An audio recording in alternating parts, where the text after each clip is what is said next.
some of the players have to go because he's guilty of not recycling and refreshing the players in the squad. There's a lot of dead weight and a lot of stale. Like, all I'm doing is talking about Arsenal, and he's getting annoyed. Yeah, because what it is, Liverpool fans didn't. I felt he deserved time, and I felt that the environment that he was in was very difficult to work in. Good morning, good afternoon, good evening. Whatever time you're listening to us, you're tuned into another episode of Podcast Pundits. I'll be your host for the day. I go by the name of Strives or Striver. I'm an Arsenal fan. Been repping Arsenal from day dot since I came across Ian Wright. And yeah, man, we've had some low times, but we're having some good times right now. But we won't go into all that at this present moment. I want to just introduce the cast for the day. We've got a brilliant episode ahead of us. To my left, we've got one of our guests. He's a returning guest. He supports Liverpool, but he goes by the name of... Bod's here. Happy to be here. Basically, I'm even happy to have a second call up. That means that I'm ineligible to go in and have a podcast because I've had more than one visit now. So, but Liverpool fan. I support Liverpool because of Phil Babs. No, I'm playing. Phil Babs, yeah. No, I'm playing. But yeah, Liverpool fan. Happy to be here. Yeah, looking forward to the episode. And yeah, just happy to be here again. We love that, man. We love that. And we've got another guest. This is also a returning guest. He was here last week. The fans were loving him. The guy was causing up a stir. Jeez. And he's back just before he makes that flight back to the UAE. I hope I haven't given it away. But he goes by the name of... My name is Bobby Randy. Please say the Randy. Come on. My G's. Who you supported, bro? Just in case they didn't catch it last week. From day one, I'm a big Man United fan. Jeez, okay, Man United fan. Repping the Red Devils still. Repping the Red Devils. We're going to have a good episode ahead of us. Now we move again around the table. This is the fan favourite from early. Undisputed champ. The reigning undisputed heavyweight champion. He goes by the name of... Come on, Joey Nomadic in the house, a.k.a. Joey, a.k.a. Mr. Two Gun Earn.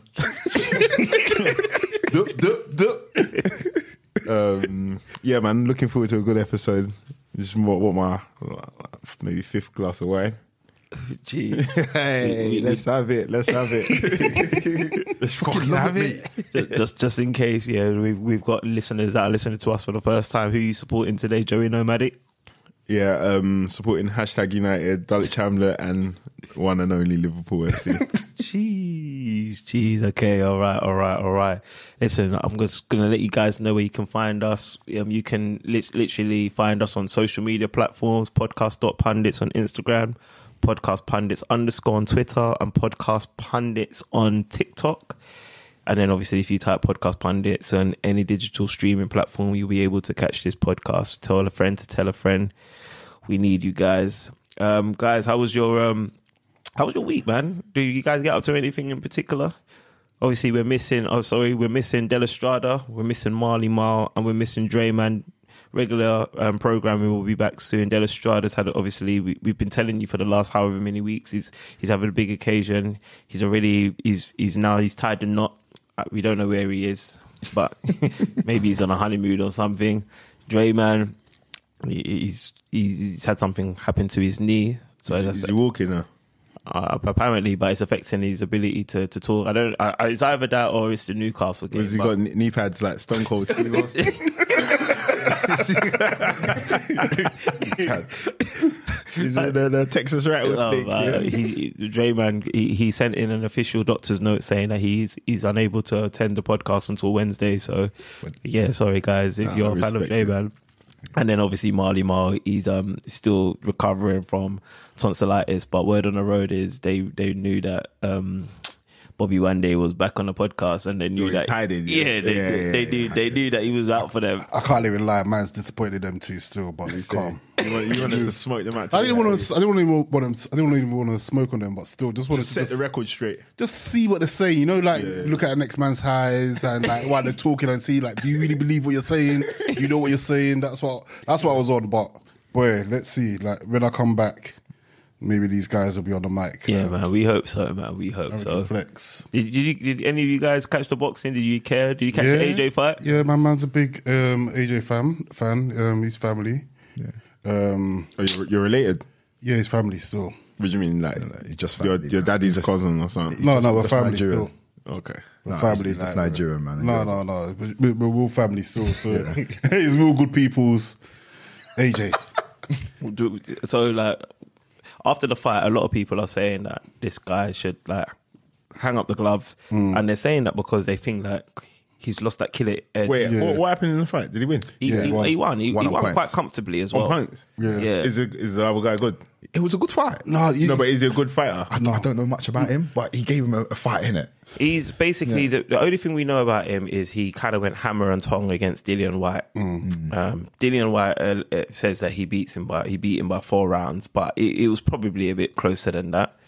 AJ beat him unanimously, like probably 10 rounds to 2. Yeah. I'll say 10 Okay. rounds, Yeah, 10 rounds to 2. But AJ didn't. He got his nose bust in the first round, but he left the fight with no scratch, no mark on his face. But we all wanted a knockout, and we didn't get that knockout. So we're basically wondering, AJ, do you really want Fury? Do you really want your Joe Joyces? Do you really want your Wilders? You know what I was saying about that fight is damned if he does, damned if he doesn't. I was like, I wanted a knockout, but then if he knocked him out, he just knocked out a bomb, and Literally. he doesn't knock him out.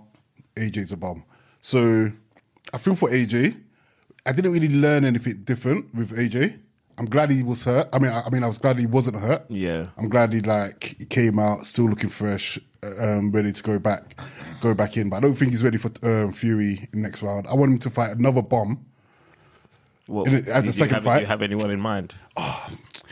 No, I basically no Neymar. I don't think I even want to see a what's it called, White and AJ fight. I don't want to see that. I don't want to see that. So I want to see.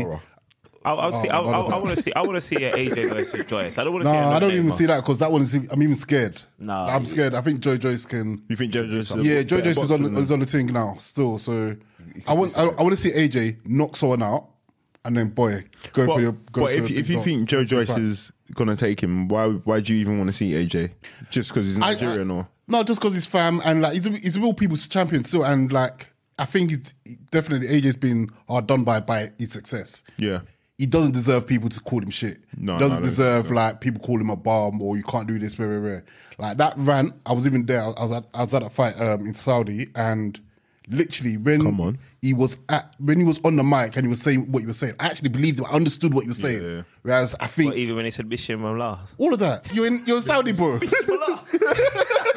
He's in Saudi still, so you have to talk as them like them. But I got it. Like he wasn't born a boxer. He learnt boxing and he got to the top, and now everyone's saying X, Y, Z. So like I want AJ to make peas. He doesn't need the peas, but I don't actually believe in when the next man will tell you, "Oh, you don't need peas." Let him continue making his money. Yeah. Of course. He's got another 3-4 years. Dan, you used to be like a big AJ fan. Is that still the I- same? Or I'm still a big AJ fan. I felt like I said if he doesn't knock out Franklin, I need a new favorite heavyweight. But when I saw Franklin's performance, I was like, you know what, this guy actually is not somebody that comes to lay down. He actually comes to fight. And also, I acknowledge being a shorter person myself, it's harder for a taller person to punch down to a shorter person than it is for a taller person to fight with, someone that's kind of equal to them stature wise, whatnot. And we saw that with the AJ and Ruiz fight. So actually, if you're looking for, like you're saying, Bobby Wande, you wanted him to just knock someone out. Yeah. Franklin was probably poor matchmaking from his promoters, to be honest. And you see with Franklin, it's like football. You know, like when everyone's playing or a team's playing Man United, they're literally going to play the best football ever. Yeah, even though yeah. they're dead, and that's what happened with Franklin. Like Well, it's funny you said football because that's what we came in to talk about. So unless who's AJ fighting next? Hulk Hogan. Oh boy, who knows? But I see where you go with it. It was quick So I'm segue. busy. Fuck that shit. I don't really want to hear about that shit no more. I feel you. So let's get into the first game of the day, and it's going to be a big one. And I personally think it's one of the biggest talking points of the weekend. Yeah, big time. We're going to go straight into the title race. Manchester City played against Liverpool FC. I called it last week. Still one of my correct predictions that Scoreline. I didn't give a scoreline, but I knew like Man City were gonna blow Liverpool away. I knew it. All right. Well, I was one of the people that expected Liverpool to do a job. Of Liverpool, they literally had just that one job, just come away with points or a point, and they failed to do both, and they ended up losing that game by 4-1 after they took the lead via Mo Salah, who enjoys that fixture. He tends to turn up against. I heard Mo Salah just like scoring goals. He doesn't like produce anything for the team. Still, That's what he does. Just puts the ball back in the back of the net. Yeah, I don't seem to do much on the pitch these days. I'm gonna give the microphone to our guest first, if you don't mind, Joey Nomadic. He's also an avid Liverpool fan, Bods. Bods, obviously you watched. I'm guessing you watched the game. Did you watch the game? Yeah, I watched the full 90 minutes. You watched the full 90 minutes. Yeah. Just before we get into that, what was your expectations prior to the game? How did you feel Liverpool were going to fare against Manchester City? It's funny because before the game, I don't know, that on the back of an international break, I thought we could do something. I don't know why. I thought we could do something. So I was kind of half-hearted, optimistic about at least doing something and not necessarily winning the game, but coming and showing that this is Liverpool. We still got fight in us. We're still going to give you a match. What was that based on? Why did you feel like you could do something? One, we done well. We done well in the big games. That's the first thing. I think I heard somewhere that we got the best record amongst the big six. Okay. So that was the first thing. And we needed a reaction on the back of international break where, you know, it kind of knocks teams out of their rhythm. So it's like you could really catch team cold on the back of like coming back after a 2-week break. No Haaland as well. Yeah, I just felt that, we could get something from the game, but it wasn't to be the case. The actual performance, it was just sloppy, slow, sloppy, lethargic. Like I said, when I was here last time speaking about Liverpool, it's like, I just don't know. There's an issue in the camp, personally. Okay. Because Liverpool, when it comes to... Okay, so like City don't win at Anfield. No, they don't. Right, yeah, so they've never won at Anfield, I don't believe, actually. No, they have. I think they won... 3 seasons ago. I don't think they've won under Pep Guardiola. Yeah, in the pandemic season, they won. No, we'll have to check that. But in my belief, I don't believe they've won it. So I don't believe Pep Guardiola's won at Anfield. So I can understand if a Liverpool fan went into that game expecting a little bit more than you got. I've spoken to some Liverpool fans outside of the podcast, and some were actually expecting to get a drum in. Were you one of those fans, or did you expect it to be a lot more competitive than it was? A lot more competitive. Like I said, I went into the game with a little feeling that we could show something here. Yeah. Not necessarily win the game. Man City winning the game is not a surprise. The manner in which they won the game is, because like I said, you don't need much to motivate yourself against a team like Man City. Like for the past 4 or 5 years, it's been Liverpool and Man City neck and neck at the top. So there's a little bit of a rivalry there in terms of, okay, this is Man City. You just remind them who we are again, kind of thing, and just kind of put a dent in their title aspirations. We're not going to be challenging them. So what did you want to take from the game? I took a lot from the game. Again... No, so what I mean by that is... Sorry, I don't want to put you on the spot too much, but I just want to obviously just put everything in perspective for the listeners. Did you believe that you could get 3 points from the game? Because I don't think you have won at the Etihad in the last 5 attempts. I did. Yeah? Yeah. Just because of our record against like the top 6 teams. So I thought it's a bit of a long shot because obviously when the 6th place team plays the first place team, first or second, sorry. Yeah. You don't expect the 6th place team to win, but especially away from home. But it's kind of something that Liverpool do. Yeah. So I think I'm just having a tough time getting to grips that this Liverpool isn't the same Liverpool. So I thought in the back of my mind that we were going to leave with something. Yeah, I thought the same, to be honest. Yeah. I've got a question. Jules, you said that it's not the same Liverpool. What needs to change in Liverpool? I don't want to say. I think a lot of things have kind of like left. For example, like Michael Edwards. I think De La Strada has always alluded to maybe all the good signings being Michael Edwards rather than Jurgen Klopp. But I feel like what needs to change is either the players need to go and we need a refresh, or potentially Klopp needs to. I think he needs to be given a season to rectify this the same way he was able to rectify the last time he was stinky. He needs to be given a season to rectify it. If not, he has to go, or some of the players have to go, because he's guilty of not recycling and refreshing the players in the squad. There's a lot of dead weight and a lot of staleness in there. Like the stream has not been running, so we're basically like stagnant water at this point, and it stinks. I appreciate the honest answer, and because yes, I definitely believe you guys definitely need to refresh your players, but I think I wanted to see. Do you believe you need to refresh your defence? Because a lot of Liverpool fans and a lot of mainstream media and other podcasts, everyone's talking about, your midfield is so old. You need new legs in your midfield. But I literally think it's your back five is the problem. Is that for Alisson is sound. Konate is still a decent player. I believe so. I think Andy Robertson's a good left back. I think he's probably, for me, he's still the best left back in the league. Like Luke Shaw's been alright, Zinchenko's been alright, but I've still not seen enough of a body of work from those guys to say that they're up at the same level as Andy Robertson. I think we've changed the way we play, and not by choice. It's happened because we've got like dinosaurs playing in our midfield, so we can't play the same game that we've used to play, but Klopp is still trying to play it, and I think that leaves our defence exposed. I think Marlon has always alluded to, like, their ACL injury does a lot to you, and I think Van Dijk hasn't returned the same. Yeah. Do you think he will? I think I don't know. I can't say if he will or not, but I wouldn't. If I was a manager, I wouldn't bet on him coming back the same. I think the redeeming things is that we've got Konate, we've got Robertson, and we've still got the best goalkeeper in the world, if I'm going to be honest. So do you need defensive renovation, or? I think we need another centre back in, and one that questions Van Dijk's ability to lead. So we need a leader, another leader. So like Man United got Rafael Varane. My only criticism of Varane is that I don't think he's a defensive leader.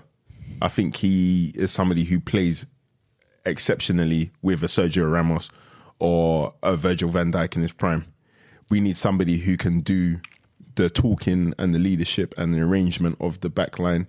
I don't know who that player is because I don't know if he exists now. They don't really make centre-backs like they used to. So I think it'll be hard to find. But I think personally, we need somebody who reminds Virgil van Dijk that you can't just live off your best years and your and coach through games. Because again, do you remember there was a period where he used to jockey defenders, and he used to always be able to get the right position to block shots. Yeah. And he used to always do that. Never used to really engage the player. But now he's doing that now, and he's not sharp. You can't do that kind of defending when you're not a sharp player, because the ball will go through your legs, or the ball will go wrapped around you, innit? So yeah. How long has Van Dijk been not good? I would say half of last season and the whole of this season. So because this was the 9th time this season that Jurgen Klopp's side has conceded 3 or more goals in the league. Yeah, and I think twice has been against Man City. Obviously, no, I don't count anything that's not in the league, if I'm going to be honest with you. No, yeah, this is no, because we beat them 1-0 this season. Yeah. Okay. Okay, So I think that might have been the effort of the League Cup. Yeah. Okay, yeah. So you're just talking league, but Yeah. Because cup games are you can bring out a different team when you play And against there's another team. different mentality as well, Different the mentality. cup game. But for Liverpool that were competing on 4 fronts last season, I don't think that is flattering. And I bring that up just to ask, what do you think has changed? What's changed in the dressing room between literally last season and now? Sorry, quickly, I know you're looking at Bods when you asked that, but you guys know the story of Icarus. No. No, go on. So basically, Icarus is I've forgotten what his dad's name is, but he basically made these wings out of wax and feathers. Honestly, I don't and then he put it on his son's back, and so his son was able to fly with the wings. But then he said, "Don't go too high, close to the sun." But his son flew up high, close to the sun, and then it melted all the feathers and the wings fell off his back, and then he died. So bring this home for me. So Liverpool playing on all fronts, yeah. I remember one of my boys was like, bro, you lot need to just focus. I think even you said this, you need to focus on cups.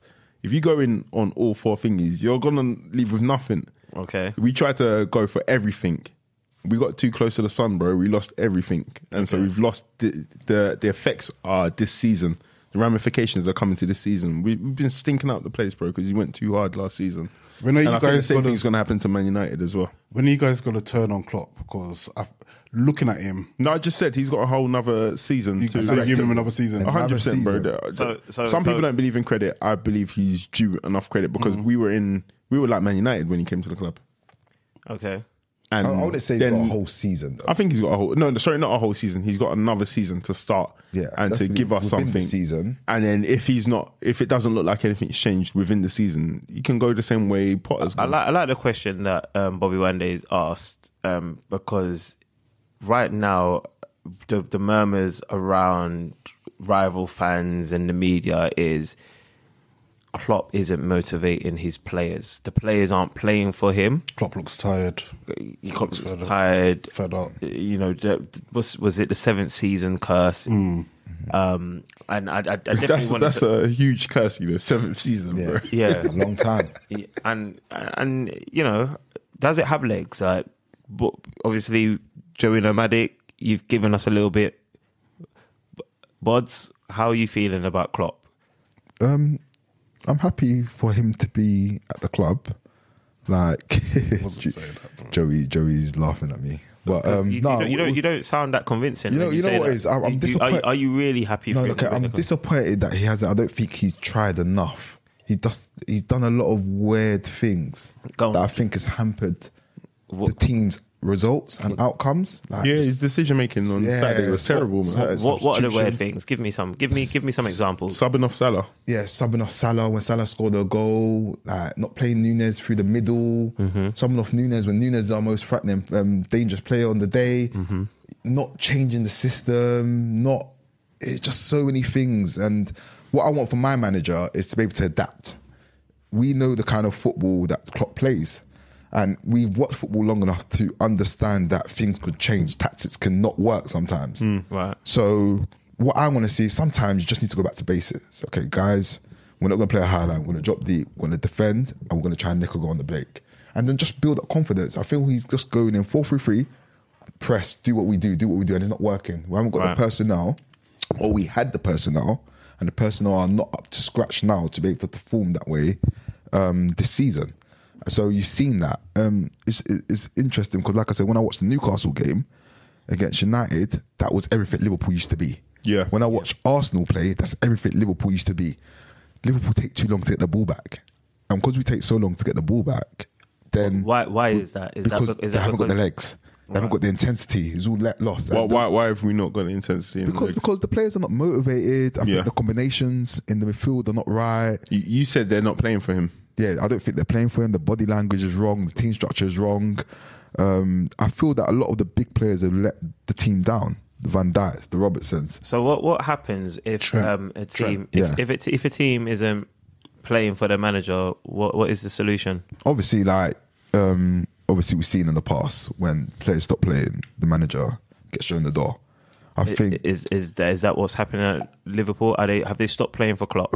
I think Klopp needs to turn up and change things up. Like, you can't keep on playing Klopp, Trent right back. You can't keep on playing Virgil in the middle. I don't know if he's a captain, vice captain. Like, get these guys out of your team and like try something new. Yeah. Like show these big boys that I'm the boss. That, not that I'm the boss, but like, look, you man are not it. You need a break. Like, watch, let your young guns come in and like stake a claim.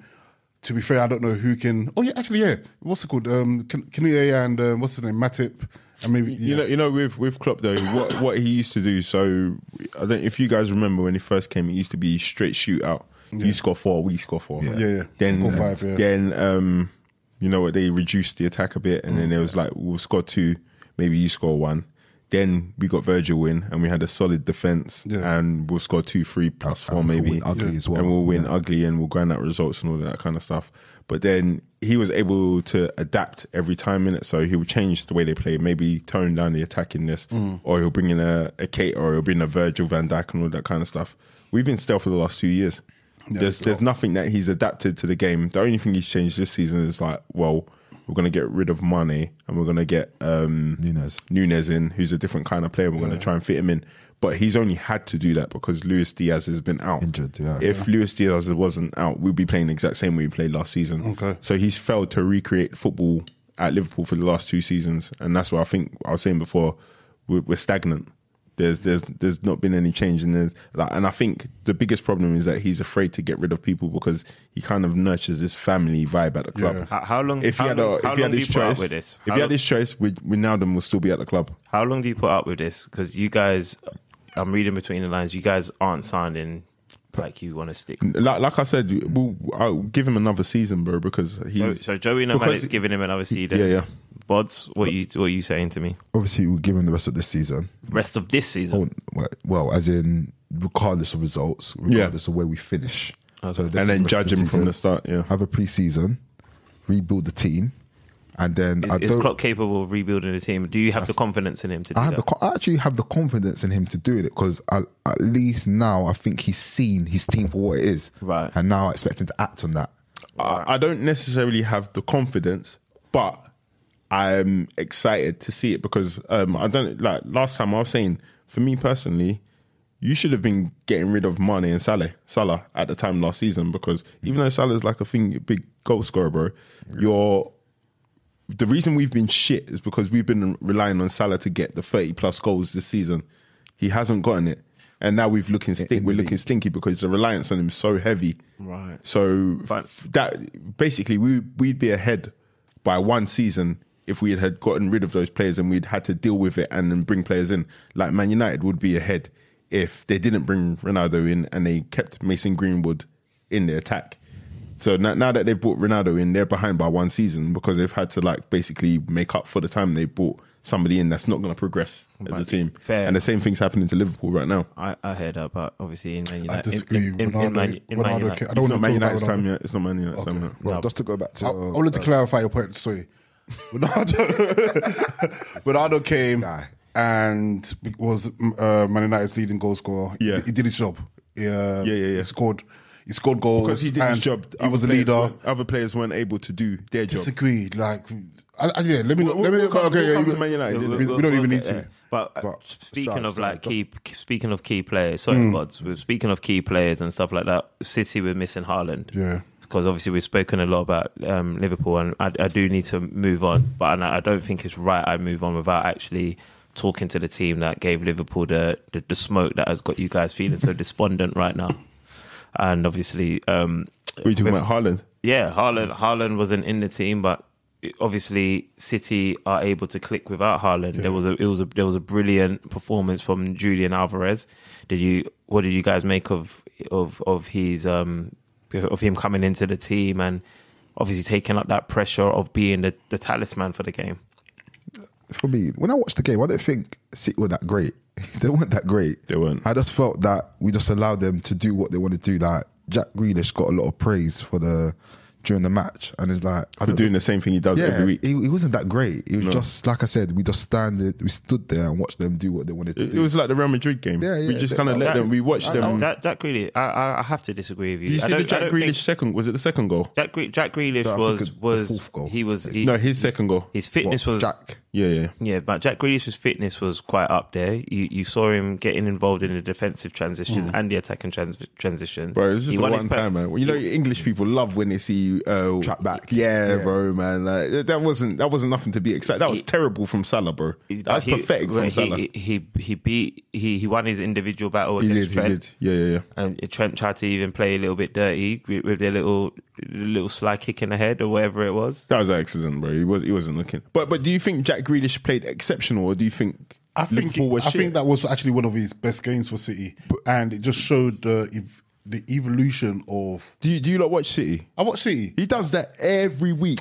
Every week. The only thing that is different is the goals. And to like that second goal, for example, bro, there's no way he should be getting to that shot or that ball before whoever was covering for Trent. But because we were so shit and lackadays, KDB.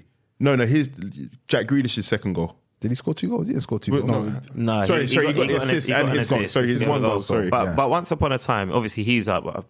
He might even be still their most expensive signing, and I think he is, isn't it? Yeah, and he was struggling to get into the team. Pep kept him on the periphery of the team at all times, and then slowly just bedded him into the team, and now he's almost an unquestionable starter. So I think it's unfair to just say this is what he's been doing, because I don't think he has been doing that. I agree with that, Trevor. And I also think like even with Pep might even drop him in the next game, because Pep does.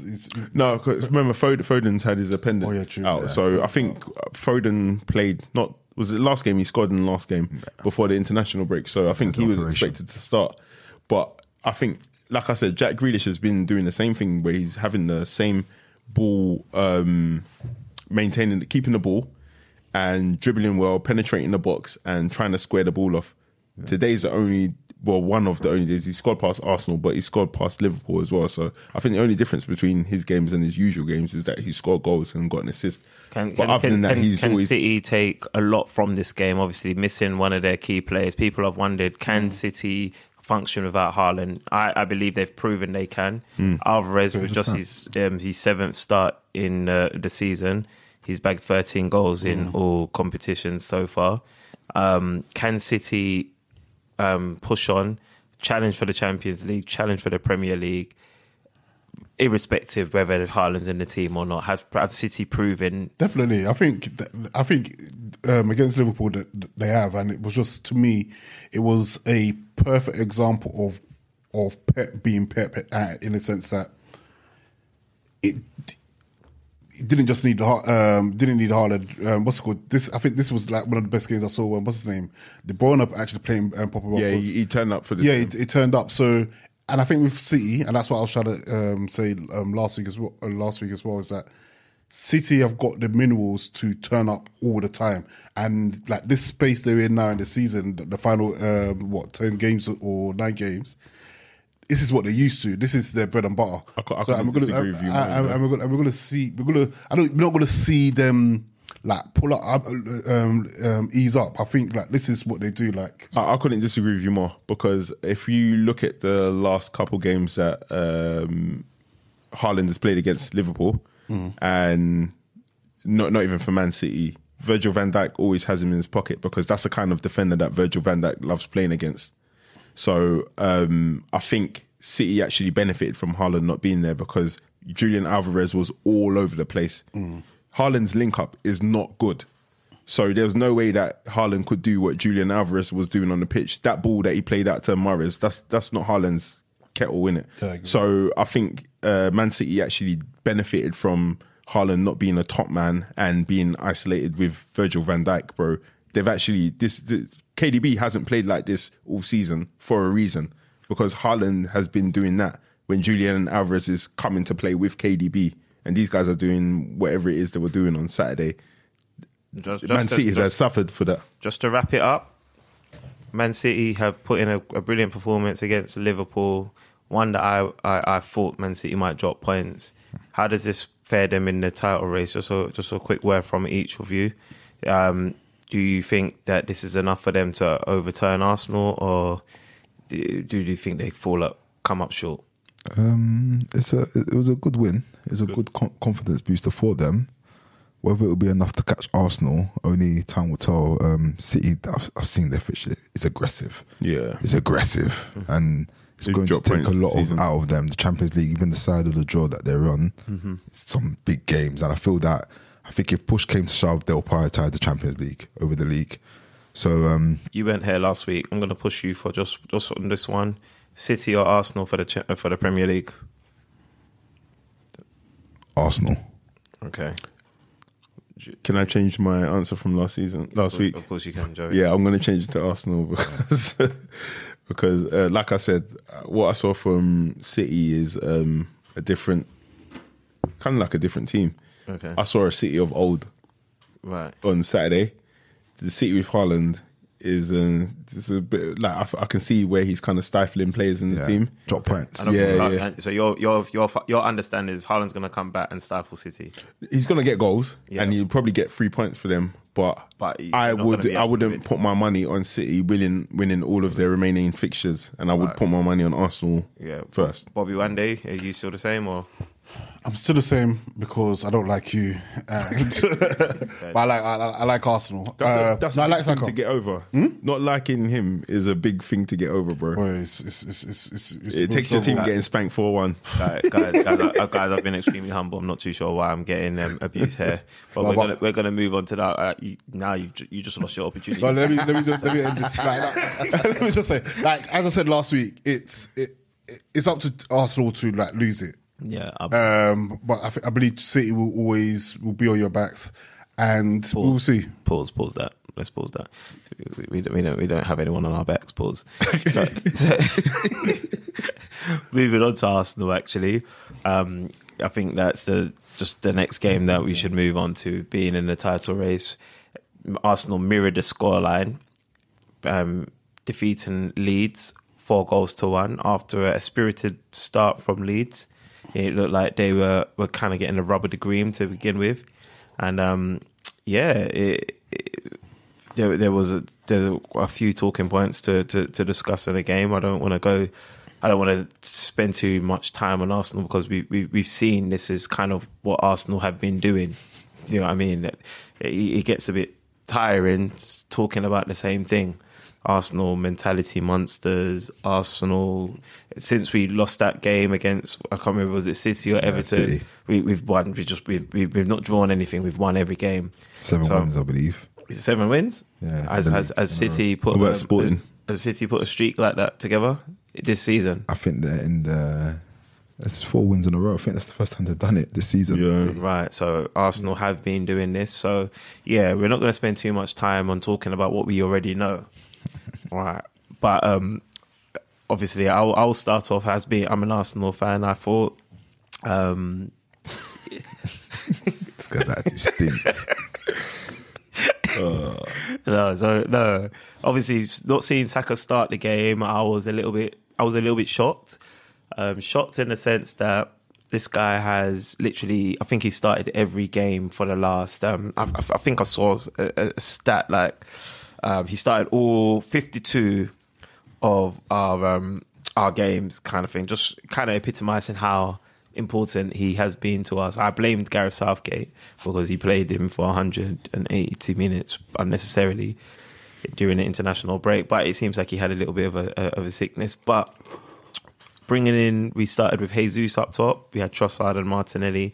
Rather than having the wingers that were playing wide, we kind of played with inverted forwards.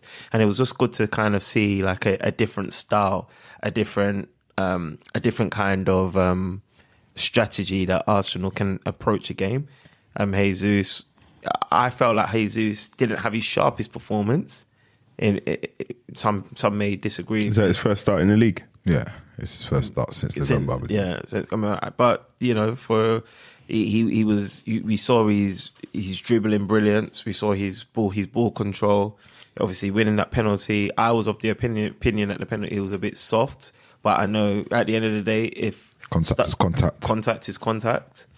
You know, so Ayling, you know, he had a bit of a nightmare there. The penalty was dispatched brilliantly. Was it? I thought it was a poor penalty. No, it was a good penalty. He sent the keeper. It wasn't in the far corner, but he definitely sent the keeper Down the middle. I think it's to the right of the middle. That was really down the middle. Okay, Like, fair it was a poor penalty. Like, if the keeper stands there, he's saving the penalty. So can I ask a question, Strauss? Or Of course you can. To the pundits. How long is Saliba and Tomiyasu out? Tomiyasu For the season? Yeah, I think Tomiyasu's yeah. out for the season. Okay. Saliba, I believe there's no time frame. on it. there's no time frame in it. It's guarded. Okay. What the media has reported on it, but it seems like it's a back issue. So it seems like it's one of those ongoing things that it needs a Treatment. it needs a long term solution, Okay. but he can get away with it. So Okay. it seems that what Arsenal's looking to do with Saliba is kind of manage him and maybe only play him if necessary. Like, for instance, I know Arsenal's next game is at Anfield. Anfield against Liverpool. Okay. You may see Saliba appear for that, but Rob Holding's doing the job at the moment. I'm glad you said that because that's where I was gonna like ask you like how confident are you with having Rob Holding as one of your centre backs? Yeah, Rob Holding, I haven't been that confident purely because I've seen Rob Holding let the team down and let me down as a fan in the past, namely against Tottenham when penalty. yeah, like when Son, like he screwed him. To be fair, like Rob Holding was more interested in body slamming him rather than just holding his face when he got elbowed, and Son would have got red carded, but instead it was Rob Holding that got the red card. So what? Funny enough, I believe that the experiences, the whole team, the whole squad experience from last season is what's going to hold the squad in good stead for this run of the remaining games for this season, because we've actually had the disappointment of wanting top four and missing out by a couple of points, and we know what that disappointment feels like. We know what our mistakes were, and I feel like we're going to take that experience into this title run, and I'm still of the opinion Arsenal can pip City to it, especially with a 5-point advantage. And just seeing a game against the Leeds was brilliant. If it's Trossard that's coming, I think Trossard's now got the most assists in the 7. league. Yeah, and if you Good just see the signing. way the feint, like he's just brilliant. He's a magician on the ball. The assist he gave to Jesus. So, Strav, just to cut you off, just going back on Trossard, has he exceeded expectations of yourself, or did you know this was the player you were signing? Yeah, I knew. So when we missed out on Mudryk, was it? Yeah, Blessing in disguise. Blessing in disguise. Well, you've forgotten him already, yeah? I don't Luka even think yeah, I don't, who what is his name? The most I've seen of him was maybe 15 minutes against Liverpool. Hey, that was a blinding 50 minutes. Yeah, and that was it. But Trossard he plays ball. He's slotted in. He fits in with the team. He honestly.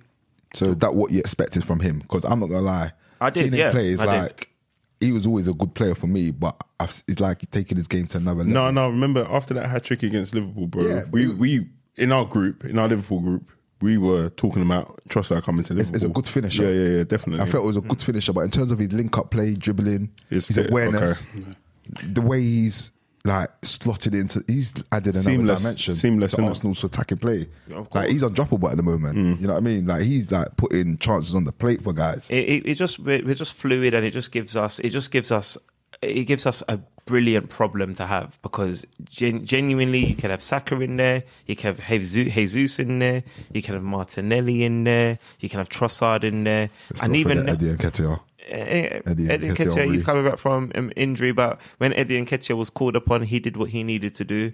You get what I mean? And Nelson, whenever we've called upon him, he's like, Arsenal's just in a brilliant place. Like we've got this squad. A squad that literally every single player in that squad has a job and has a need, and they feel that need. As in, we don't call them, if you're not starting the game, we don't call them subs, we call them impactors. And every time that they come in, that's Right, I can't wait for this to end in tears. But you just said Arsenal winning the league, man. I haven't, because I'm hedging my bets in it. But listen, man, I pray. I like that pray. All it is like all I'm doing is talking about but- Arsenal, and he's getting annoyed. Yeah, because of what it is, Liverpool fans didn't envision No. the 20 point. No, this wasn't supposed to happen. It wasn't in anybody's script. Exactly. So we finished 20 points behind you. Now we're like 30 points above you. It's not fake, bro. Yeah, It's going to be equal. Yeah. It's equal. It's equal, bro. By the end of the Jesus' season, name. they'll break even for sure. Just before, I mean, like I said, I don't feel like we need to dwell on Arsenal for too much longer. But how do you think Ben White responded to being? Is it fair to say he was snubbed for England? Yeah, I think he was snubbed, 100%. Yeah, I think so. And I don't even think he cares, though.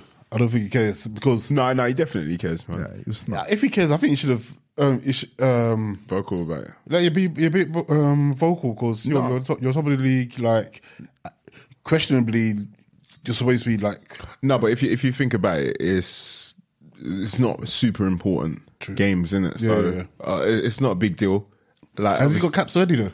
No. No, he's got a couple. Yeah, has he? Okay. But my question is like, if I was Ben White's had a brilliant season. Yes, we understand that he has struggled or he hasn't put in the performances in the last couple of weeks. But overall, he's probably been the best right back in the Prem, like in terms of consistency. But my thing is, he's a centre back by trade. Mm-hmm.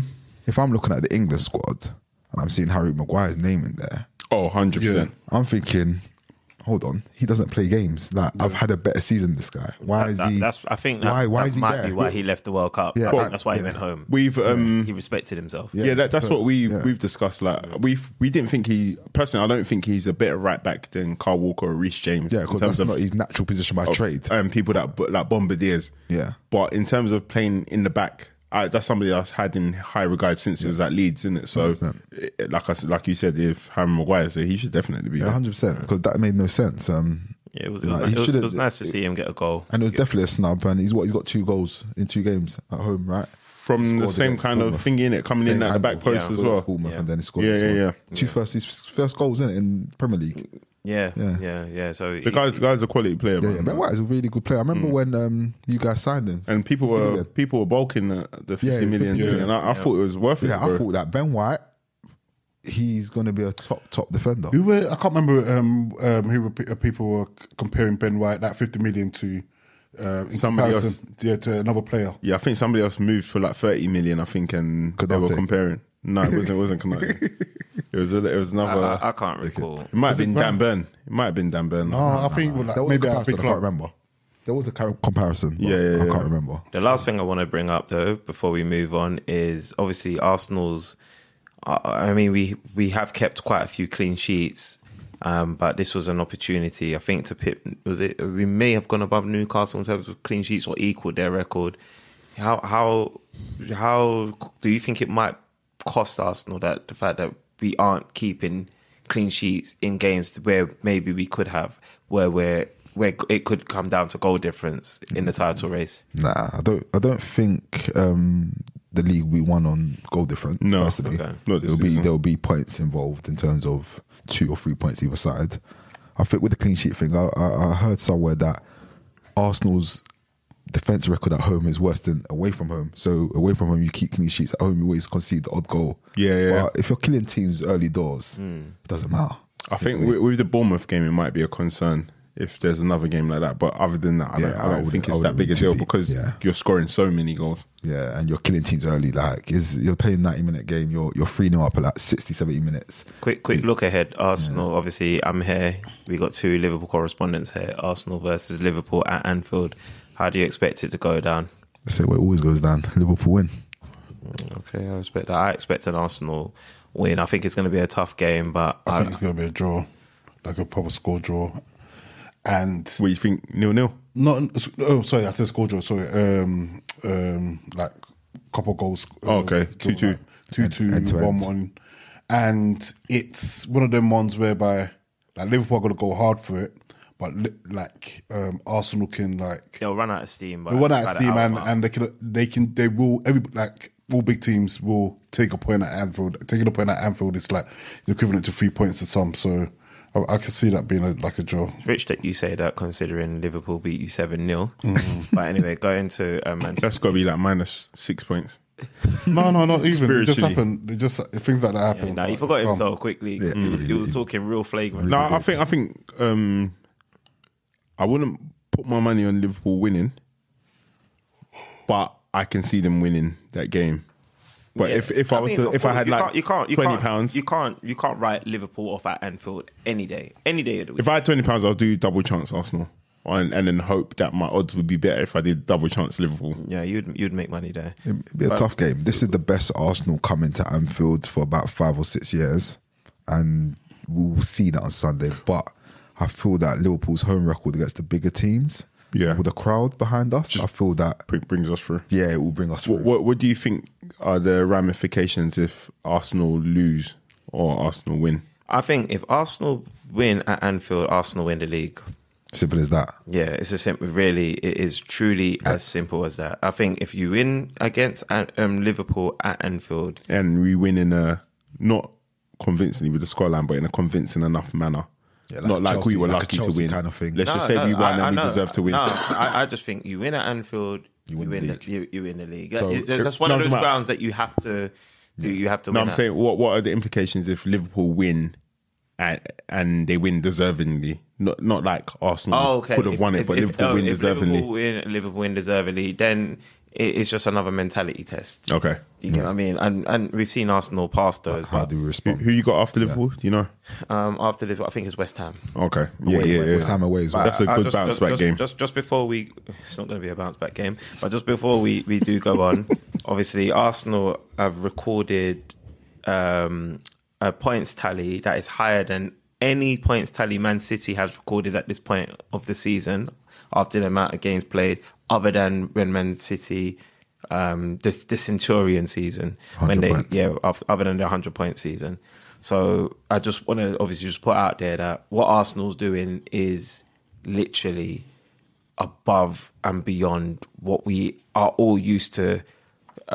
We all used to witnessing. This isn't no asterisk kind of season. Arsenal is a team to be reckoned with. So, what did you mean by that asterisk thing you just said? No, because some people may have been like, like when Leicester won the season, some people have thought, oh, okay, all the teams dropped off. This is not that kind of season. Arsenal are just performing. You don't think anyone else has dropped off? I mean, teams have dropped off, or teams have raised their level and other teams haven't kept up. It depends the way you look at it. I think my whole thing is, I think the Premier League hasn't dropped off. The Premier League has kept the standards up. Arsenal have just raised their standards too. Yeah, I think other teams have improved, but Liverpool and Chelsea have definitely dropped their standards. But I think teams like Brighton, teams like Fulham, Newcastle, of course, I think they've improved. Brentford have improved, so I think that balances out the fact that Liverpool and Chelsea have been shit this season. In fact, it makes it worse because you've named more teams that have improved than that have dropped off. We've left a hole that's been filled quickly. And by more teams. So therefore, these are more teams that are performing at a higher level, and Arsenal still have the points. Correct. So I'm just trying to say that. Hold on, Shrav. Just going back to Arsenal having the most points at this stage of the season compared to Man City's. Any season Man City has had at this stage other than the 100-point season. It's interesting how Man City are still on your coattails despite the season you're having. Like, usually in a normal season you should be 12, 13, 14. I think but that's just credit to Man City, credit to Pep Guardiola, because, like, for instance, like you say that, but then I think the thing that's more interesting is Liverpool probably should be on our coattails the same way Man City are. You guys should be in a position where you're you don't drop off the way you are dropping off. Man City have found a way to still stay competitive despite maybe not competing at the level that, or being impeded by Haaland, as we've said earlier. But I don't think Man City are on your coattails. I think we're only saying that because Man City is Man City. I think they are on our coattails. But all they have to I'm do, saying, they just have to beat Arsenal. But I'm saying, like, let's say this was last season and it was like Man City at the top and Man United had an 8-point gap. We wouldn't be saying that Man United are on their coattails. Yeah, I think it's only because Man City is Man City. It's an 8-point gap with a game. They have a game in hand. 5 points is not that much, and 5 points isn't that much when you still need to play each other as well. 5 points is 2 games. Yeah, but I still think, let's say for example, if it was Man City that was top of the table and Arsenal were behind them by 8 points, I don't think people will be thinking that, Arsenal on their coattails. Yeah, I think it's because it's Arsenal. Yeah, and I think it's because Man City in it. So I think at the same time, we've been facing this all season, but that's kind of what makes the Premier League great. But you lot have showed us enough. So Joe, you lot have showed us enough. that 5 points is a big enough gap not to feel the pressure of a team behind you. No, I think even if it's 11 points, you're always going to feel the pressure. But I think, like I said, if it was Arsenal chasing Man City, I don't think we would all be saying what we're saying now. Yeah, I think it would be a exactly. different tune. And it's literally Man City riding off of their reputation, yeah. Yeah, I agree. Just like Klopp is riding off his reputation. So anyway, 100%, bro. That credit, you have to give credit where it's due, bro. Exactly. And credit runs out faster. Very fast. Let's at the move top. on, because obviously we've got Bobby Wande here. Jeez. And we need to ask him his views On Married at First Sight, Australia. I love that. Yeah, I love That's that. what Yeah, I love, you don't know about that. I'm going home to watch it. Yeah, Man. come on. We'll talk about that soon. Yeah, I'm going home to watch it. Yeah, so and Maradona, get out of here. So what we're really going to talk about is obviously we had the repeat. Obviously, we had the repeat of the Carabao Cup final, Newcastle versus Manchester United, and this was a game that was important for both clubs. Very true. This was a game that was going to have a big say in the top four, and Newcastle ended up being the victors, 2-0. Yeah. I'm just going to give you a general question. I'm just going to give you the floor. You're the Man United correspondent for the podcast. Don't let your United fans down. Talk to us. How did you feel about that game? Respectfully, I wasn't surprised. Watching the game, seeing the first half, seeing how the crowd were literally the 12th man. I was like, okay, Man United seemed a bit flat. Like our hype, it was due to have a blip like this, and I was as I said before, I wasn't surprised. So to round it up, just because there's not that much to say about it, to be fair, in the sense that it was a game that we lost.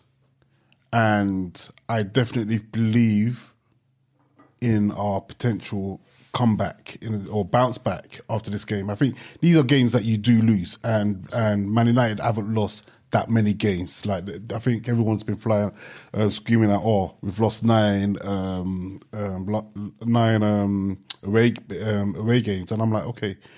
To me, I count it as 7. Or no, when I say I count it as 7, it's like, okay, I discount the Brighton and Brentford games at the beginning of the season. Why do you discount those games? Because that was like That wasn't Man United. that wasn't really Man United. Like I was one of those gas fans thinking, okay, yeah, boom, this season it's gonna pop off, and then literally the season started and we saw what it was. ETH hadn't got his feet in. I thought he did because he had a good pre-season. Everybody was looking smooth, and then boom, the lights are on, and no one was there to open the door still. So Man United's away results against the top 9 teams, because you said it's not a big deal. You've lost 4-0 against Brentford. Yeah, as I said, you've let's lost count that. 6-3 against Man City. And that's Man City. You've lost 3-1 against Aston Villa. Yeah, that's You've lost 3-2 against Arsenal. Yep. You've lost 7-0 against Liverpool, and now you've lost 2-0 against Newcastle. Yeah. That's the top 9 teams. You don't think that is a cause for concern? I don't really think it's a cause of concern because we beat these teams as well. Well, we're gonna play Brentford. I think next. Yeah. And we're playing them at Old Trafford. This is when I'm expecting us to have a proper bounce back. I'm excited to see my guy 9 a.m. being back. But again, it's. How do you feel about that? Because do you not feel let down that you're always having to be excited about him being back? How do you feel that? Well, wait, is he fully fit? Yeah, he's back in the squad now. He's in the squad. He's been training for a bit, and obviously he had a good run out against Newcastle. How do I feel? Again, I'm a bit indifferent because players get injured, and he seems to get injured quite a lot. And I don't think it's intentional. I mean, who intends to get injured, Bobby Wande? A lot of people. I said last week that I wasn't going to bring you back here, but yeah, I'm starting to wonder what's going on here. Hey, that plane can't come sooner, bro. Get this guy out of here. Guys, I'm tired, man. I got a flight to catch as well. But I mean, it happens. People get injured. And I'm not one of those supporters to forget about. That's the way what a player does. Like, boom, what's it called? Salah can get injured next season, and then all next season, and then what? Everyone's going to be saying, "Oh, Salah needs to Liverpool fans should." Sorry, I'm saying that. I can't hear myself. Any player can get injured. Right. Martial has been injured. The game moves on. Man United, we ended up getting Workhorse to All right, look. Workhorse. Yeah, look. And say, hey, take the floor away from him, bro. Take the floor away from him. What do you guys make of, like, Ten Hag seemed to have experimented with his midfield. You guys were missing Casemiro. You know, United were missing Casemiro. What do you think of Ten Hag's experiment in the... It wasn't really an experiment, man. It was literally what we had. Weren't you surprised to not see Fred? Yeah, that's what I was thinking. Not really. Because McTominay was supposed to be... He did well against Spain, right? He got those 2 goals. Do you think that might have gassed up Ten Hag a little bit? He wouldn't gas him up, but I mean, like, because he played the number 6, but he's not as defensively astute as your Casemiro, right? And it's not in the same league. But I thought McTominay being in the squad, his actual role was to to Mark Ramirez. Yeah, did you and think he did a good job? No, he didn't. But that's McTominay. That's McTominay. But shouldn't ETH know that he's not? No, he can do it. Capable. So why didn't he? I don't think he's capable. Sometimes you win a race, sometimes you lose it. No, I think he underestimated Grimares by putting McTominay on him. That's something that you put your top player on, and Casemiro wasn't available, so I think they have to play differently. But then, have they got another number 6 that can do what Casemiro does? No, but he had to play Fernandes and Sabitzer. Yeah, and but they're both attacking minds. To be fair, I don't think you should focus on marking Grimares because you haven't got anybody in your starting lineup capable of doing that. Yeah. So you need to go on the offensive, and what Man United have been doing all season is playing defensive and playing counter-attacking football. That's what we do. Yeah, and then obviously Newcastle, like Bud's mentioned before, if Liverpool could press like Newcastle, Liverpool would be good right now. But Liverpool pressed the hell out of you lot, and it just made it easy for you lot. And then obviously Grimares having McTominay on him was a walk in the park. Yeah, a lot's been made of Eric Ten Hag's tactical prowess, right? Yeah. What did you make of his gamble when he took off Varane and Martinez? I appreciate it, and I was excited about it because I was like, okay, cool. Because Man United, last 15 minutes, last 20 minutes of the game, we turn up. Like, we literally score that 1 goal, and then we get that second winner. And I was watching it, I was like, okay, yeah, I was excited. I was thinking we're going to score. But then, obviously, what happened, and it's one of those things, as I said earlier on, damned if you do, damned if you don't. It's all about the next games. Have you recovered from that 7-0 drumming? Of course, I think we have. Why do you say of course? Because we're not thinking about it. No one who cares about 7-0. Like, we lost it. Like, the game is like... You haven't scored since. In the Premier League game, anyway. You guys are trying to be on me. Say that again? I'm just asking you. Okay. We haven't scored because... But he said he's recovered. Bro, you're the only one that hasn't been drinking today, bro. What's going on here, bro? One, I got a flight. 2, I'm tired. Joey, 4, this guy's cab. No. Yeah. Okay. He didn't think I was prepared. Because I've been playing. And also, you guys, you slided through me under the bus. You didn't give me the itinerary until 5 minutes before we started recording. I've got another question. I'll give you the next question. Bro, what Ten Hag has come out, apparently he's frustrated with Sancho. He's had enough. Yeah, I saw that. And I was talking about that earlier in the group. That's just media talk. Like, from what my body language and from what I've been seeing from my contacts at United, Ten Hag is a supporter of Sancho. So that particular article was just gas. It was just bloody what's it called? Personally, I feel like if you need to be sending your players away for spas and retreats, for mental health, psychological retreats, and then you come back and then you don't have any faith in that player at all ever coming back to play that you want him to be. So I think he may need to be sold. Yeah, or go out. I don't think I'll take him at Liverpool for 5 mil. You actually said you buy it for 26 million. But I said 25. He's right. I said 25. You tried to take a meal from me. I said 25. 26. But minor. But like, yeah, that's just dead media talk. Like, that's not Okay, true. fair enough. Like the other players that were mentioned in that particular article, yes, they need to go. It's just dead weight. Does Martial need to go? I've been vocal about that. Martial only needs to go if Man United buys two top strikers, and I don't think Man United are going to do that. I think we can have Martial as doing the job that Weghorst is doing. If Martial stays pretty much fit, he's gonna be on a. He gets on. He plays games. He scores goals.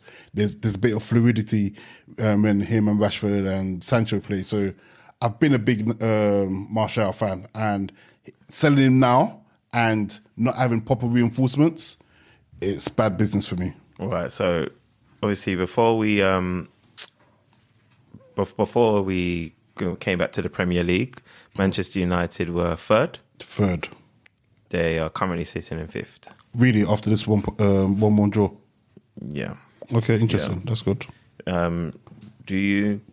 Does that change your perception on Manchester United's top four charge? Obviously, I know you've got some games in hand. Yeah, we've got games in hand, and your games are Brentford and Everton. Yeah, winnable games, especially because we've got Brentford at home, and both games are at home. Yeah, both games. Okay, both games are at home, and we need to see the bounce back from the players. And have we seen it yet? We have like throughout this entire season. That's why we've got a cup since 7-0. Are you satisfied with the bounce back? You got a result against Sevilla, but you were basically had one foot in the next round anyway, and then you moved to the next round of the FA Cup after Fulham self-destructed. Have you seen the bounce back that you need to see for Manchester United to finish fourth? When Man United win games, could it be argued that once you've won the Carabao Cup, that you guys have now moved into an era of complacency? Definitely not, because we're bigger than the Carabao Cup, and we know that we need to win games. We know that the fans, the media, everybody can't accept what Man United are doing now, or what's just happened, which is losing a game and being a bit toothless, having one shot on target. I don't see that being a 2-game thing. I don't see that actually happening. We've got a lot of our games are coming thick and fast. Yes, we've lost Casemiro, we've lost Eriksen. Those are big losses. It's now up to the teams for one player, and that's the thing. That's what Man United are good at. Literally having one player that just wakes up and scores a goal. That's what you lot have been relying on. And yeah, talisman, but your talisman doesn't always show up. That's the thing. We do have talismans, and we don't need all of them to show up. We just need one of them to show up during the match, during the games, and that's what we've been doing throughout pretty much. That means you lot have just been riding your luck, because if your talisman shows up for you, that means you're riding your luck. But if he's the talisman, Rashford and Fernandez. Fernandez hasn't been enough of a talisman. No, he has because Fernandez has been doing a very, very solid job. But how many clutches has he done for United? Say that again. How many clutch moments has he had this season for United? Pretty much all the games he plays, because he doesn't. That's not even close to the truth. It's very close to the truth, because Fernandez has literally been playing every game, different positions, and literally doing what Fernandez does. Sometimes he plays good, sometimes he doesn't. You don't think you're missing Casemiro? Yeah, we are. I said it. I said Casemiro and Eriksen are big losses. But again, Casemiro is going to come back for the Seville game. We're going to be. I think we're going to be. I believe. Yeah, we're going to definitely be Seville. The FA Cup is a bit dodgy for me, because Brighton is obviously on the on the up. What's the lowest United have been this season? Yeah, you haven't gone lower than fifth, have you? We have, because the last 2 games. I mean, the first 2 games we lost. Oh yeah, okay. But since you got into the top 4, you've stayed there, right? Not really. I think yeah. So if you lot don't finish top 4, what do you feel like in terms of? If we don't finish top 4, I'm really, really pushing that we need to win the European, the Europa Cup. Who've you got next? Seville. Okay. And we win that, you go into the Champions League. What do you make? Just because I'm going to move on, but what do you make of? Because I've seen some murmurs around that There's not been much difference between Eric Ten Hag's season 3 points. and Rangnick's 3 points. What do you make of that? What I make of that?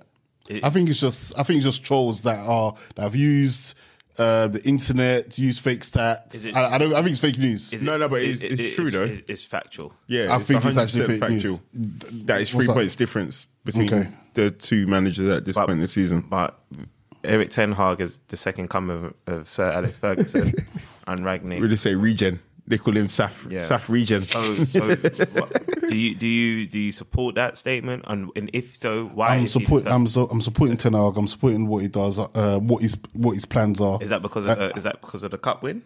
No, just because of Casemiro. No, it's because of the 3 points difference. If it was 3 points less, then you wouldn't have faith in him. Right. Okay. But that 3 points is the threshold. Fair enough. All right. So you seem a little bit flustered. So we're going to move on. Thank you for representing Manchester United. Chelsea. Sorry, I enjoyed that segment. So Chelsea have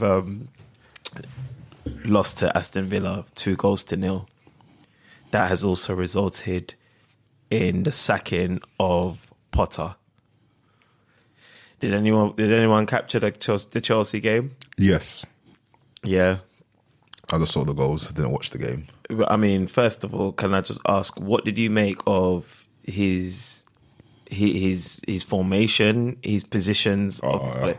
It was wild, bro. But I know that's how he used to play at Brighton. He used to have wing backs basically, and he used to have Webster, White, and I've forgotten who, Dunk, playing in the back three with What about Solly March? Solly March used to play right wing back and Kukurea left wing back. They never used to score. They didn't really score that many goals there, did they? Nah, they didn't, but they used to still have a decent performance in it. Wow. So I think he tried the same thing with Chilwell playing there. What I don't get is, why is Kukurea playing left centre back? But he does that though. Kukurea has been playing. Yeah, I know. Yeah. Why? Because to keep Chimbo to play Chimbo. So why not just drop Kukurea, bro? Because he's not the best left centre back, and he plays up there. He's basically in the same position where Trent is on the pitch. So you've got your two centre backs. Yeah, you're playing the two at the back with basically two wingers, because Kukurea is always pushed up on the edge of the box, and you got Chilwell who's just a bit further out wide. So your formation is unbalanced, massively unbalanced. I'm with you. So when they always get hit on the counter, bro, because Kukurea is not a good defender, bro. You've got him playing side by side with Koulibaly, and when he's there, Reece James has gone forward. You've got Loftus-Cheek. He had Reece James playing right of and you got Loftus-Cheek playing the wide man. Why is Loftus-Cheek playing wide man? You know this guy can't cross the ball. Reece James is your crosser. Yeah. So like, what? Just get somebody else. Like all the defenders that they've signed. Why are these guys on the pitch? I don't understand. Why are you playing a back five, bro? Just play a back two with two wide men that go forward, and then have like Benoit Badiashile and Koulibaly together or whatever, or Thiago Silva when he's fit, with two wide men. I don't get it. Like, your formation's not making any sense, especially when you know you ain't got a striker. And you mentioned Cucurella. There's been concerns over him. There's been like literally since he's arrived at Stamford Bridge. And I think you mentioned outside of this podcast, and I just want to ask you, just whilst we're on air, what you make of Cucurella in general. Like, do you think that, so obviously now Brighton lost Cucurella and they lost Potter, only for them to be at Chelsea and Potter to now be extinct? Who have Brighton won out of that? Yeah, 100%. They've got rid of a manager that was unable to get enough goals, and sold a player worth, to me, 28 million for 60 mil. So yeah, 100% Brighton are up. But that's not an indictment on Cucurella, because I still think he's a decent left wing back. I just don't think he was able to flourish at Chelsea, and I don't think he's ever going to be able to flourish.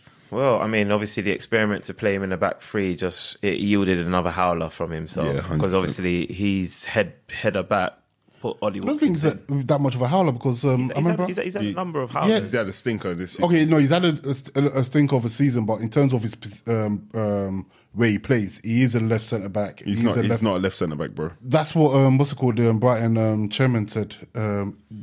He's a centre back that plays in three positions. At Barcelona, he played wing.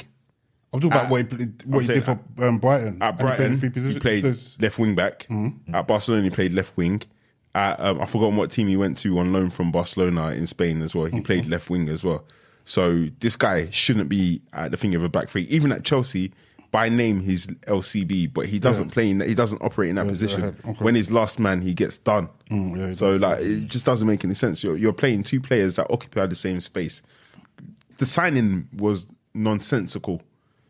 I think if Man City ended up getting him, I think he would have been amazing. But didn't Chelsea sign him because obviously Chilwell was injured? No, Chelsea signed him because they outbidded Man City. Okay, and Chelsea was signing everyone at that point as well. Yeah. But if he went to Man City, that was the move for him. Yeah, I agree. The Chelsea move didn't make sense to me. I think we were discussing it, Joey. Yeah. It was a weird one. He didn't need to go there, and the season he's currently having there it shows that the environment, the setup, the playing styles he's looked washed. Yeah, he's looked washed. He's a decent player. Like I said, he would have been better playing at Man City, where there's a way of playing, a style of play system. They have the ball 90% of the time. So even if he wasn't good, he would have looked good. So whether he has a future at Chelsea with a new manager coming in, I could see him going. Yeah, I doubt it. Speaking of new managers, Potter's been sacked now. He's of the I can't remember the 30-odd games that he was in charge. 22 won 7. Yeah, 31 actually. Yeah, he's 22 in the league. Yeah, he won 7, drew 7. No, yeah, lost that 30. Yeah, so won 12 of them and lost 11 of them. That's all competitions. Yeah, very poor. What do you make? It was Potter. Was Potter right to be sacked? Well, you know my position on Potter. I may do, but the listeners don't. Yeah, you know my position on Potter. I felt he was hard done by, and he was led out to dry by the hierarchy. Like, I felt he deserved time, and I felt that the environment that he was in was very difficult to work in. So to sack him now, what made the environment difficult to work in? Was it the masses of players that was brought in, or? So firstly, the changeover of ownership, the changeover of staff. There's been a lot of coming and goings. The amount of players brought in, I don't believe that the players were signed by him, or he had a say in signing these players. Okay, it's like, oh, here these players, just coach them or train them or whatever he needs to do, or build the team. Like I said, Potter is a good coach. He's a good manager. He did good things at Brighton. He laid the foundation to Zerbi. Yeah, for what Brighton are doing today. Like I said, I always believed that he deserved to finish the season, have a pre-season, then judge him for next season. He hasn't got that chance. I think was Chelsea a step too far for him? Do you think when the approach came in, he should have respectfully declined? I think it was too good to turn down. Like, Potter has to show him. He has to be ambitious. Every manager has to be ambitious. So, if Chelsea are calling and you're at Brighton, you have to believe in your hype and that's it's not everything that glitters that's gold, bro. And you have to look at the turd. But that's life, though. No, but you have to look at the turd that is wrapped in gold. That is Chelsea, bro. You know they are habitual sackers. Yep. You know that their owner has left, and you know they're in turmoil and they're in a massive change. If you've done any project management, you know that change is the biggest thing to manage. And for you to go in there while the club has no leadership or direction, you're kind of asking for whatever it is you get. But Joey, coming back to that, you're saying no leadership or direction. Okay, so Tom Bowley's gone in. Todd. Todd Bowley. He's gone in. Yeah. You know, he's the chairman. He's calling the shots. Yeah. He's gone in and identified Graham Potter, not Harry Potter. Graham Potter.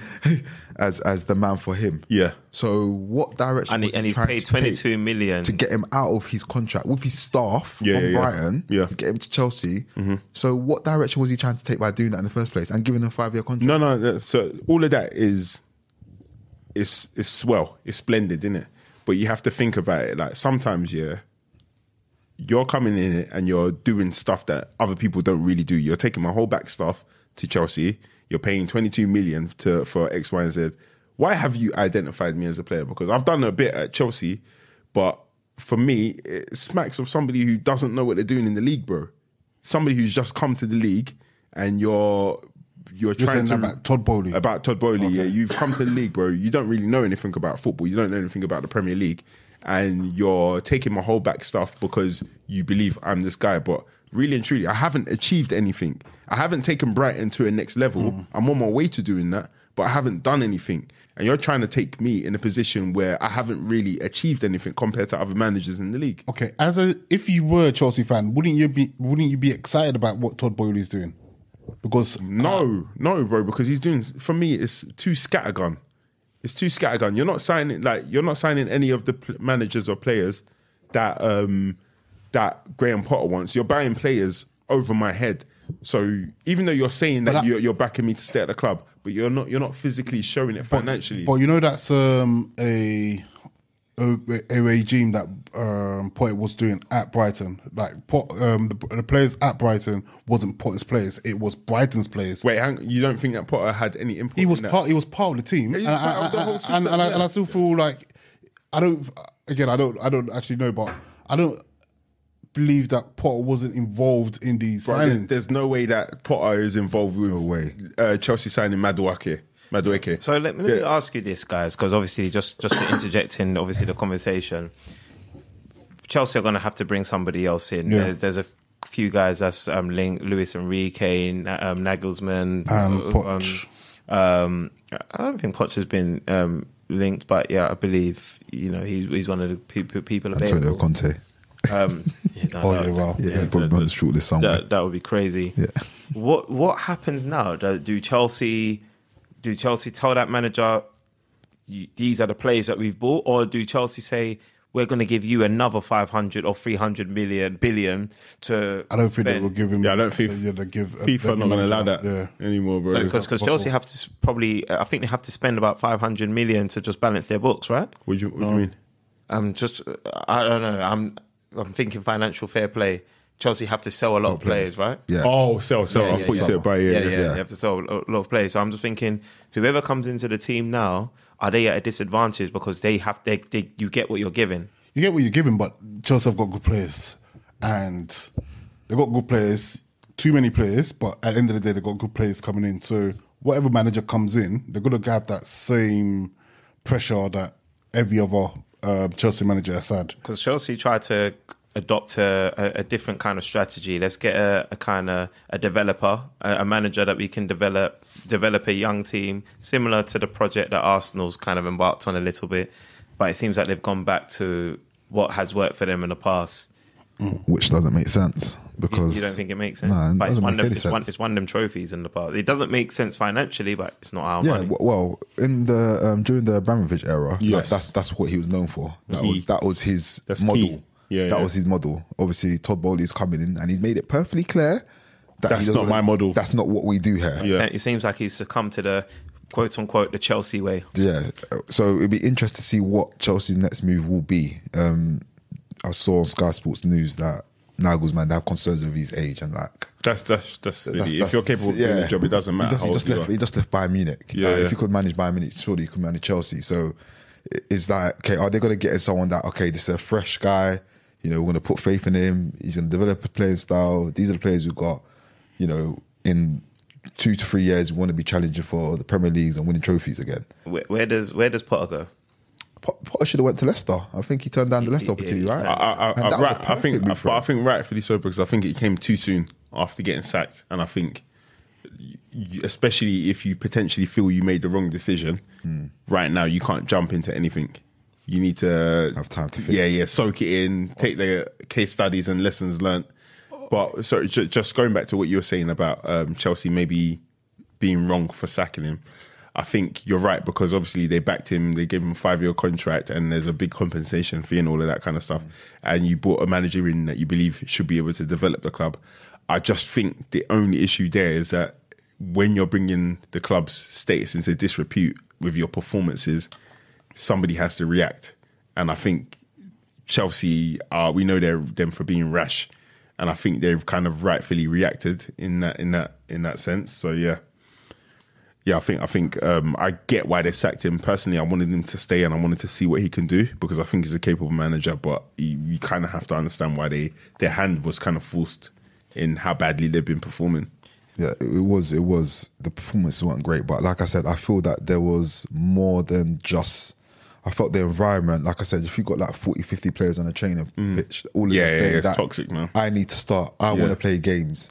How do you keep the morale? You know, you think he wasn't set up for success? I get the impression that's what you're saying. Yeah, they should have allowed him to have the summer to get rid of the players and say, these are my 25, and judge him on that. It's hard. Like, if I'm a player and I'm part of the Chelsea, I'm coming in. They're not going to get relegated, are they? No, they're not going to win anything. What's the Moroccan guy that plays right wing for Chelsea? Moroccan. I think. My God. Yeah, bro. Like when he didn't go to PSG, bro, it's just like, what is going on here, bro, man? And I heard it was Chelsea's fault, and innit? then he started every game. Yeah, bro. It's like, players wanted to leave, then. Yeah, and then you got Aubameyang, who nobody's banging goals, and not to say that Aubameyang's capable, but bro, why is he not getting a shot? Yeah, it's like obviously he must be horrible on the training ground. That must be the reason, but at the same time, like, these guys have been horrible on the pitch, bro. Yeah, I'm with you. Obviously, we've established that Potter turned down the Leicester job. That kind of obviously lets us know that Leicester job's available. So that's 2 Premier League managers sacked in the same weekend. Brendan Rodgers being one of them. He's a cyclical kind of manager. He seems that he comes into a team, he does well for the first few seasons, couple of the seasons, and then there seems to be a little bit of a drop off. We saw it with Liverpool, where he had SAS. Was it SAS? Yeah. Yep. SAS. And Coutinho Finished second. Obviously he was a little bit unfortunate with the slip and etc. And then he ended up having that season that got him fired, which brought Klopp in, and obviously Klopp revolutionised what Liverpool are today. We obviously seen him come into Leicester after Leicester's won the league. He's won the FA Cup. He finished 5th, just outside of the top 4. And then twice, 2 seasons running for 5th place. Yep. I think I've seen him with 2 trophies at Leicester.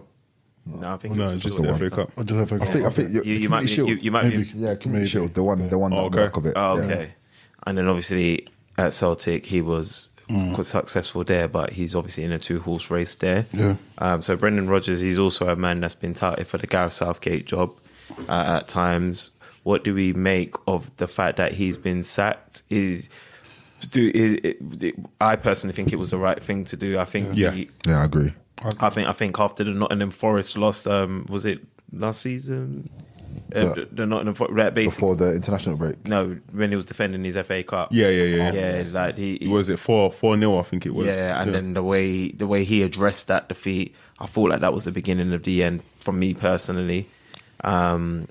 What does this mean for Brendan Rodgers? Can he walk into a club like Tottenham? 100%. I don't feel that his reputation has done any damage. No, he's taken Leicester as far as they could go. Yeah. Obviously, we understand he had a tough summer. He couldn't bring in any players. He was losing players.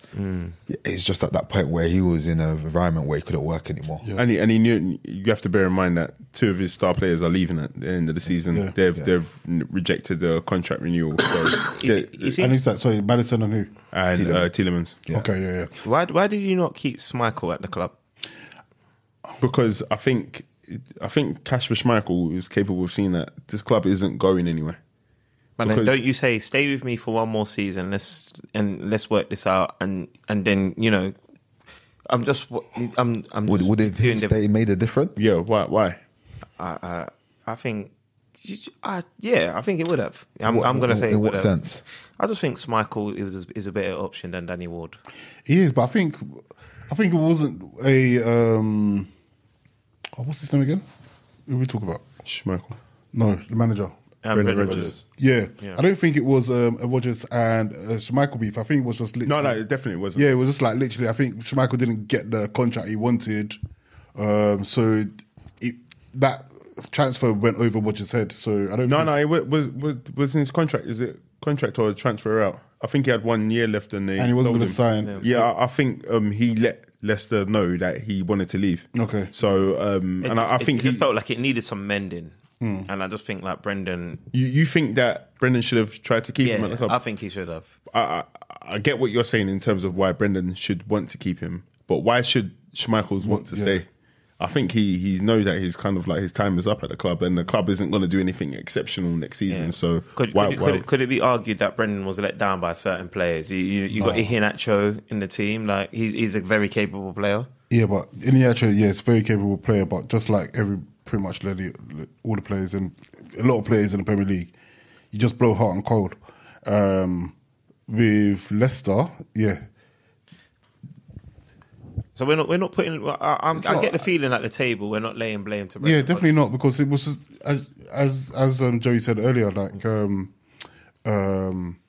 Brendan did all he could do at the season. What's it called? He lost for Fana. I'm not going to lie to you. I'm not Chelsea. having that. I think Brendan Rodgers to leave Leicester in the position he's left them in, it's a disgrace. No, man, that's what happens. Like in terms of boom, your team's not. What's it called?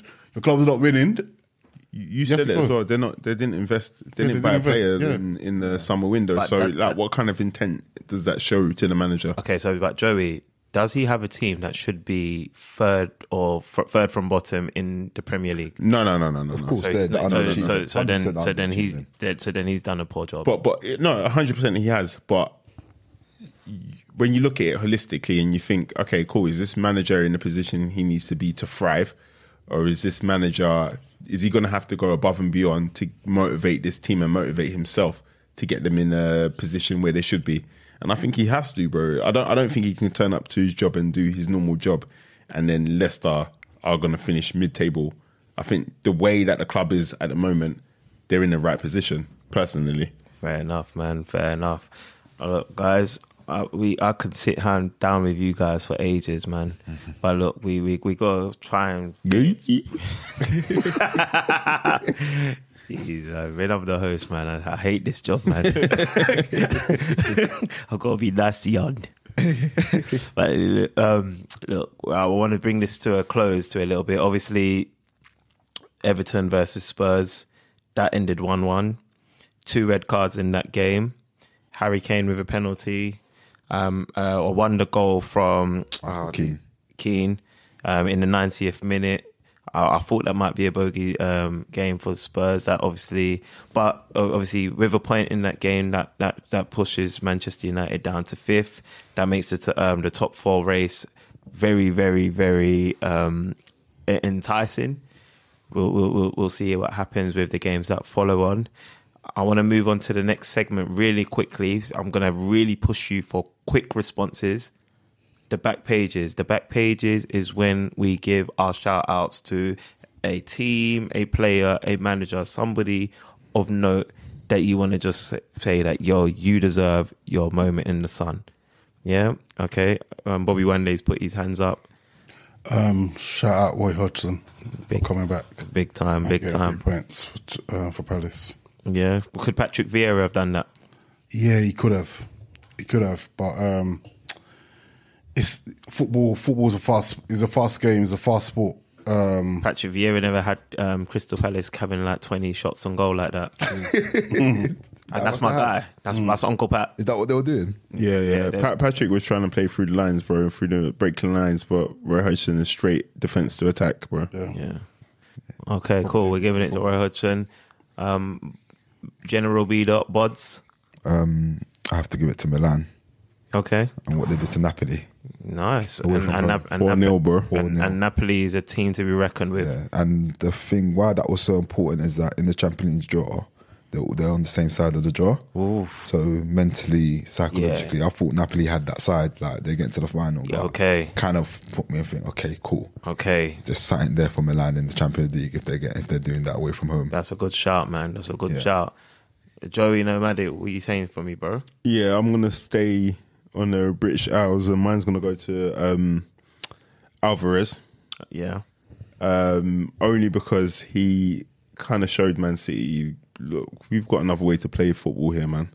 A lot of people, I think he reminded Pep of how they used to play and how easy and nice it was for them. Obviously, when you got a guy who's banging 500 goals a season, it's hard, and you forget where you came from. But I think Alvarez is doing a great job of reminding him. Will he get game time? I don't know. I hope so, but it was just good to see him play and be in between the lines and be moving about. And I didn't know he had the same kind of like stature and dribbling as Aguero. The way he keeps the ball was I was impressed, man. So it was just good to see, man. Crazy intensity, man. He's a brilliant player. Yeah, good player. What you got for us, bro? Yeah, mine's gonna go to mine's actually gonna go to Bolton. Yeah, I know, it's crazy, right?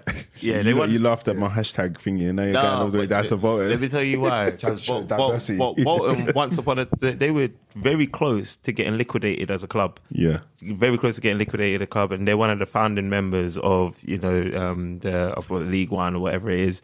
First division. Yeah. So, but they won the EFL trophy. I think they beat Plymouth. Was it Plymouth?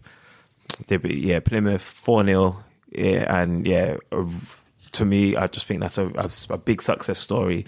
There's obviously I could have given it to Gabriel Jesus, but that's too easy. Yeah, that was my second choice, to be fair. But, yeah, man. But guys, thank you for tuning in and putting up with us. This has been a brilliant episode. Thank you, Bods. Thank you, Bobby Wande. Anytime. For jumping in and, filling up the spaces. We'll have De La Strada, Marley Marr and Drayman back next week, I believe. Joey Nomadic, it's been real. I've been your host, Strives, and we out. Peace out. Like and subscribe.